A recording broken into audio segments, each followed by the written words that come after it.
गर्मियों का दिन था। एक महिला अपने पति को सोया हुआ छोड़कर छत पे सोने के लिए चली जाती है। जब इसके पति का आंखें खुलती हैं तो ये अपनी पत्नी को बेड पे देखता है, वहां इसकी पत्नी नहीं होती है। फिर ये किचन में जाता है, वॉशरूम में जाता है, वहां भी उसकी पत्नी नहीं होती है। तब ये अंत में छत पे जाता है। जब ये छत पे पहुंचता है, जो मंजर इसके सामने हो रहा था उसे देखकर इसके होश उड़ जाते हैं और इसके बाद से होता है एक आदमी का कत्लेआम। पूरी सच्चाई जानने के लिए आप हमारे वीडियो को अंत तक जरूर देखें। नमस्कार, मैं हूं राज और आप देख रहे हैं। आज की जो सच्ची घटना मैं आपको सुनाने वाला हूं, दरअसल यह घटना है राजस्थान सूरतगढ़ की। यहीं का रहने वाला एक व्यक्ति जिसका नाम होता है सुहेल। सुहेल की शादी आज से 2 साल पहले हुई होती है। सुहेल की शादी जिसके साथ होती है उस लड़की का नाम होता है आशिया, और आशिया बेहद ही खूबसूरत होती है। और आशिया की कुछ अलग प्रकार के सोच था। वो मॉडल लड़की थी, इसलिए उसका सोच कुछ अलग रहता था। माता पिता का इकलौता बेटा सुहेल, शादी से पहले उसके घर में सब कुछ ठीक था, लेकिन शादी हो जाने के बाद जैसे ही आयशा आई थी उसके अलग डिमांड रहते थे। वो सभी को परेशान कर दी थी। वो हमेशा कहती थी कि तुम अपने माता पिता को छोड़ दो, मेरे साथ रहो, मेरी बातों सुनो, मेरी बातों को सुनो। और वो खाना भी बनाकर अपने सास ससुर को नहीं देती थी, और जो वो खाना खाती थी उस बर्तन को भी वैसा ही छोड़ देती थी, उसे साफ नहीं करती थी। इस बात को देखकर सुहेल काफी नाराज रहता था, और साथ ही साथ जो उसके माता पिता थे सुहेल के, ये भी काफी उदास रहते थे। इनको खुशी नहीं मिल पा रही थी जैसे ये खुश रहते थे पहले। शादी के बाद ये पूरे तंग हो गए थे। इधर सुहेल के माता पिता को ये देखा नहीं जा रहा था। अब माता पिता सुहेल को बुलाते हैं और उसे कहते हैं कि एक काम करो, कोई तुम काम धंधा करो, इकलौता बेटा हो, हम लोग ने तुम्हें बहुत ही लाड प्यार से पाला था। मुझे नहीं पता था, हम लोगों को पता नहीं था कि ऐसी तुम्हारी पत्नी यानी बहू मिलेगी।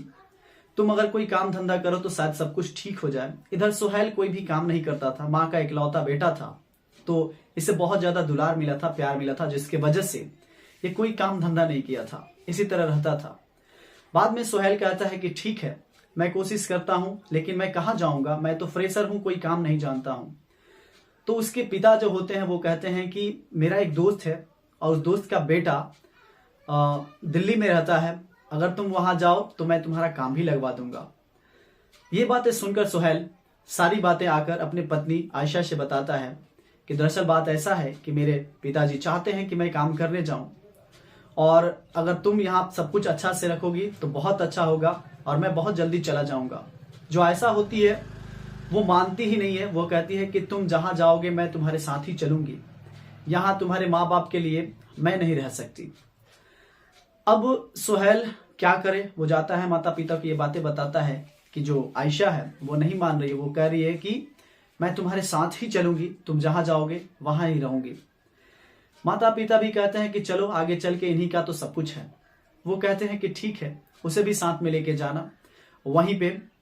और इतना बात हो जाने के बाद जो इसके पिता होते हैं वो कॉल करते हैं अपने दोस्त के पास दिल्ली, और दिल्ली में कॉल करके कहते हैं कि मेरा बेटा, आपका बेटा जहाँ पे रहता है वहीं पे जाएगा, उसको काम धंधा दिलवा दीजिएगा, और जैसे ही वो स्टेशन पे पहुंचे तो उसे रिसीव भी करवा लीजिएगा।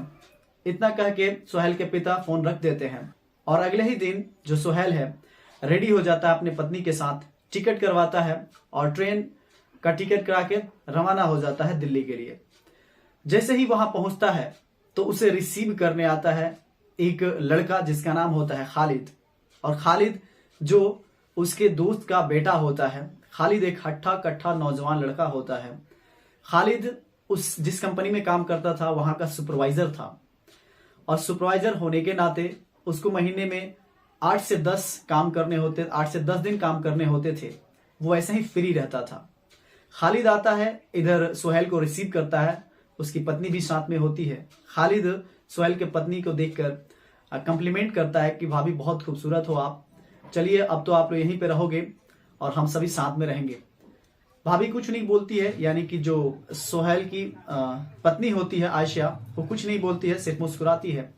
बाद में खालिद उसे उन लोगों को रिसीव करके अपने ही घर पे ले जाता है और कहता है कि आप 4-5 दिन यहीं पे रहो, बाद में कोई भी रेंट का रूम मिल जाएगा, वहां पे रह के आप काम करते रहना। और इसी तरह से 4-5 दिन जो सुहेल होता है खालिद के घर रहता है, सभी काम धंधा करता है। 4-5 दिन तो लग जाते हैं उसको नौकरी में, जॉब में सेटल हो जाने में। जैसे ही सुहेल सेटल हो जाता है, जॉब इसे मिल जाती है, तो 4-5 दिन का टाइम और लेकर जो सुहेल है खालिद के जस्ट सटे हुए एक और घर है, उसी घर में रेंट पे ये रहने लगता है। अब इस तरह से दिन रात बीतने लगते हैं। अब खालिद जो कि सुपरवाइजर था, तो उसके काम धंधे बहुत कम होते थे। वो महीने में 7 से 8 दिन काम करता था, बाकी दिन घर रहता था। लेकिन यहाँ पे जो सुहेल है ये फ्रेशर था, इसे कुछ जानकारी नहीं थी, कोई स्किल नहीं था, जिसकी वजह से ये वहां पे नौकरी करने लगा था, लेबर के काम करता था। अब सुहेल की ड्यूटी डे में होती थी। सुहेल डे में काम करता था, फिर घर आता था। लेकिन काम करते करते 1 महीने बाद सुहेल की ड्यूटी नाइट में लग जाती है। अब सुहेल हमेशा नाइट में ड्यूटी किया करता था। और इधर जो खालिद है, इसका तो कहना ही नहीं था, इसका डे नाइट कोई भी किसी वक्त काम लग जाए, लेकिन 7 से 8 दिन करना होता था। इधर जो उसकी सुहेल की पत्नी है आयशा, अब वो भी अकेले रहने लगती है। जब जब सुहेल की ड्यूटी नाइट होती है तो वो अकेले ही रहा करती थी। जब सुहेल डे में काम करता था तो जो खालिद है वो कभी नाइट शिफ्ट करके आके डे में घर पे ही रहा करता था। एक दिन का वाकया होता है कि खालिद अपना मोबाइल ऑपरेट कर रहा होता है, यूज कर रहा होता है बैठकर आंगन में। तभी जो आयशा होती है वो छत पे गई होती है। वो देखती है कि खालिद बिल्कुल चुपचाप से गेम खेल रहा है, कुछ कर रहा है मोबाइल में। बाद में वो उसे आवाज लगाती है, तो खालिद हाँ भाभी बोलकर छत पे आता है, अपने छत पे बोलता है कि क्या बात है। अब यहां से इन दोनों की बातें शुरू होती हैं। वही समाचार कि तुम्हारे जो भैया हैं उनका काम ही काम सिर्फ चलता है, वो हम पे ध्यान ही नहीं देते, और देखो ना थकान से चूर होते हैं, मुझे तो कोई शॉपिंग भी नहीं कराते। खालिद कहता है कि देखिए अब नाइट ड्यूटी है या डे ड्यूटी है तो उनको करना होता है, परेशानियां तो होती हैं, सब कुछ ठीक हो जाएगा। और फिर से जो खालिद है कम्प्लीमेंट करता है कि वाकई में भाभी आप बहुत खूबसूरत हो। तो कहीं ना कहीं जो आयशा होती है इसे अच्छा लगने लगता है उसका कम्प्लीमेंट, उसका सराहना, प्रशंसा। और फिर ये एक दूसरे से बातें करना शुरू कर देते हैं। यानी कि जब जब सुहेल ड्यूटी में होता है तब ये एक दूसरे से बातें करते हैं, और ये बातें करते करते इतनी नजदीकियां इन दोनों में बढ़ जाती है कि अब ये एक दूसरे के पास वक्त ज्यादा बिताने लगते हैं, और बाद में नाजायज संबंध भी बनाना शुरू कर देते हैं। जब जब सुहेल ड्यूटी पे होता था तब क्योंकि अब ये दोनों एक दूसरे से नाजायज संबंध भी बनाते थे। और उधर जो सुहेल है उसको कानों कानों तो खबर नहीं थी। अब गर्मी का दिन चल रहा था। इधर जो आयशा है जल्दी जल्दी खाना बनाई, डिनर लगाती है सुहेल को, ये लोग खा लेते हैं और फिर बेड पे चले जाते हैं सोने के लिए। लाइट कट जाती है, अंधेरा सा हो जाता है, काफी उमस भरी रात होती है। करीब रात के जब 11 से 12 बजते हैं तो आयशा की नींद खुल जाती है गर्मी की वजह से, और वो छत पे चली जाती है सोने के लिए। और इधर जो सुहेल है अकेला सोया होता है। जब उसकी आंखें खुलती हैं सुहेल की, तब वो अपने पत्नी को ढूंढता है। जब उसकी पत्नी कहीं नहीं दिखती तो वो छत पे जाता है। जब वो छत पे जाता है तो देखता है कि उसकी पत्नी और जो खालिद है ये दोनों आपत्तिजनक स्थिति में हैं।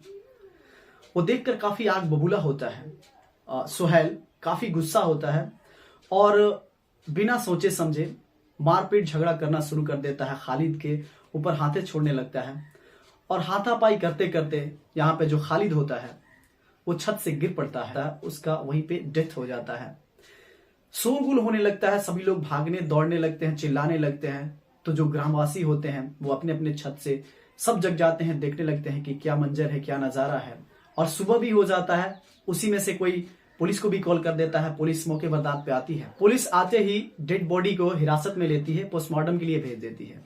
और यहाँ पे जो सुहेल था उसे गिरफ्तार करती है, और सुहेल की जो पत्नी होती है आयशा, इन दोनों को गिरफ्तार करके पुलिस उन दोनों से पूछताछ करना शुरू कर देती है कि आखिर मामला क्या था, वजह क्या थी कि तुम लोगों ने ऐसा किया।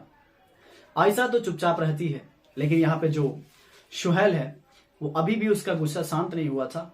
वो सभी बातें बताने लगता है कि जब मैं सोया हुआ था, जब ये नहीं थी तो मैं छत पे आकर देखा तो ये दोनों आपत्तिजनक स्थिति में थे, और मैं इतना गुस्सा हो गया कि हम दोनों में झगड़ा होने लगा, और बाद में खालिद छत से गिर गया और गिरने के बाद उसकी डेथ हो गई। पुलिस सोहेल के ऊपर मर्डर का मुकदमा दर्ज करती है और इसे गिरफ्तार करके इसे जेल में डाल देती है।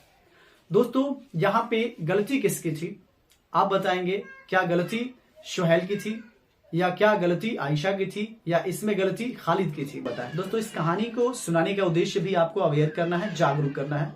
कभी भी किसी के साथ कोई भी घटना घटित हो सकती है, तो अवेयर रहें, सुनिश्चित रहें, ध्यान रखें अपना। मिलते हैं नेक्स्ट वीडियो में, तब तक के लिए जय हिंद, जय भारत।